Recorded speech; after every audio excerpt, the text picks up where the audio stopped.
We have a lot of exciting things going on in ARAD this year. We've debuted a couple of different programs, starting with our Distinguished Speaker Series, which brings experts from a variety of different fields, performing and visual arts, from fundraising to the education departments. We bring them to campus to have conversations with us. They usually speak about their work experience or contemporary issues in their field for an hour, and then we have the opportunity to ask them questions and to socialize with them.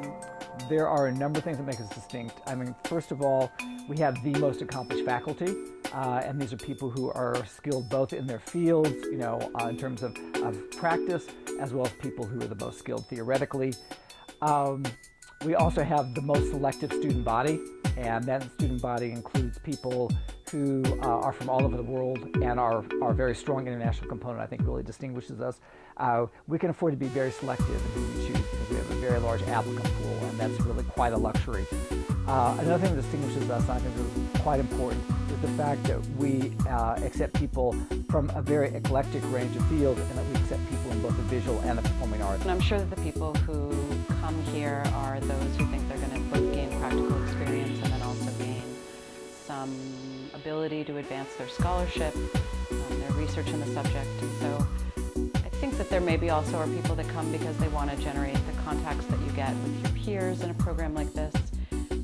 So some people will see it as a way to supplement what they're already doing in their careers, and I think others will see it as an academic exercise, and both kinds of people will benefit from a program like ours. We want to equip our students with both theoretical knowledge as well as very practical knowledge. So we want them to leave with a very solid skill set. But we also want to teach people how to be very creative thinkers. So that's our biggest mandate, I think. And this program is unique in a couple of different ways. The first is that it's in New York City, and so it offers the unparalleled art experiences, cultural experiences, the serendipity, the anonymity, the excitement of living in a global city. Wow, New York City, I mean, it's just the craziest city in the world. That's one of the prime reasons why I decided to take up this program instead of other programs. I mean, it's right in the middle of New York City, the cultural capital of the world. There's so much happening. There's always a play going on, there's always an exhibition going on, there are concerts going on, and the best practitioners of the arts are here, congregated from all over the world. So it just blows my mind. I decided to come to this program because after working for several years in museum education, I thought that I needed to take the next step in my career, and looking at this program with the range of courses across Teachers College and throughout Cornell University, as far as its location in New York City, it just seemed like the best place for me. So we want to be able to send people out in the world who have been trained in this very, very intensive and comprehensive way, so that in the long run, that arts management and arts managers are going to be of a much higher quality. Students have access to courses in the business school, the law school, the School of the Arts, School of General Studies, Teachers College. There is an enormous wealth of information, of interesting people, of path-breaking research, and our program offers access to all of those things for our students. And the third reason, I think, is because of the cohort experience that we offer to students. You'll take a lot of your first-year courses together and some of your second-year courses as well, and that gives you an opportunity to really build lasting, valuable, and professional relationships with a group of like-minded people. I think that our students, by the time they graduate, are really well prepared for work in the United States, work internationally, in the nonprofits and the for-profits. I think that they're also prepared to work in policy contexts, to work across different disciplines, to work in new media, to think about fundraising and promotions in a very innovative way. I think that they are prepared to be leaders in their field. First of all, we're looking for people who are top-notch. We're looking for people who have proven themselves at the undergraduate level. Secondly, we want people who are experienced. What we found over the last couple of years, our definition has changed, and we're getting many more applicants from people who are just graduating. But what we're finding with those new graduates is that they have amassed some very interesting internships.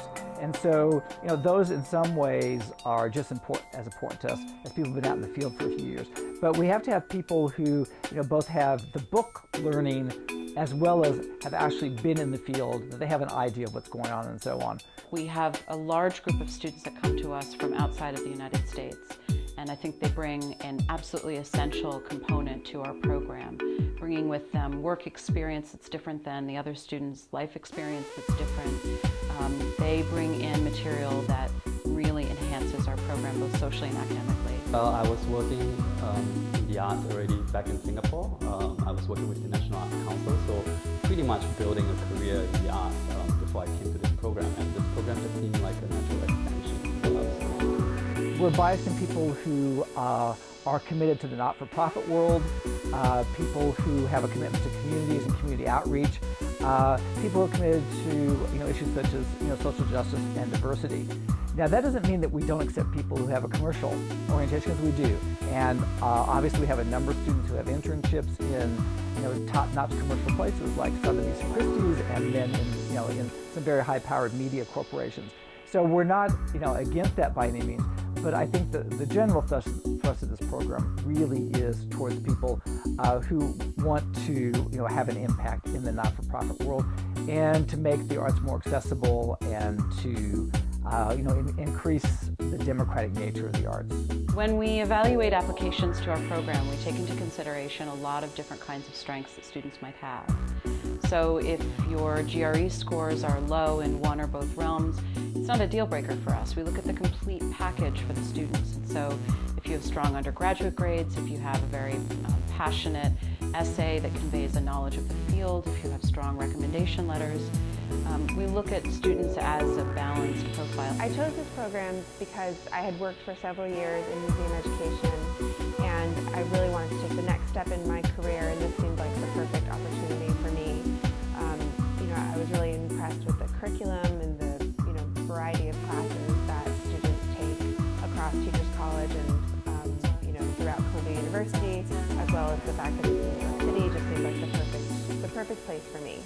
I say this oftentimes to students if they interview in advance, that I like to think that the faculty offers them something. I think that we do offer them something, but I think that students get just as much from their fellow students. I think that the sense of camaraderie, the sense of working together, the sense of international exchange is quite heightened in this program. So one of the things that I find most valuable about this program is the kind of blend of theory and practice. So we take courses where we learn critical thinking skills, as well as classes that are more practical and things like accounting and development. So it kind of gives you the whole a broad skill set that is really applicable to working in the field. In my first semester here, we did a lot of fundamental kind of courses, looking at the history of how the arts developed in the US, policy making, the various stages of development. So it's been fascinating for me. Additionally, one of the things I really like about this program is that there are opportunities built in for us to meet with professionals in the field, and that's through projects, through our thesis that we complete as part of this program, through special events and so forth. Both Dr. Dubin and myself and the instructors and other faculty that work with our program students have frequent office hours. We are often engaged in coffee hours on Tuesdays. We have many events like the Distinguished Speaker Series, where we go and we participate in the life of our students outside of our classrooms. To me, that package of attributes is really unmatched by any program.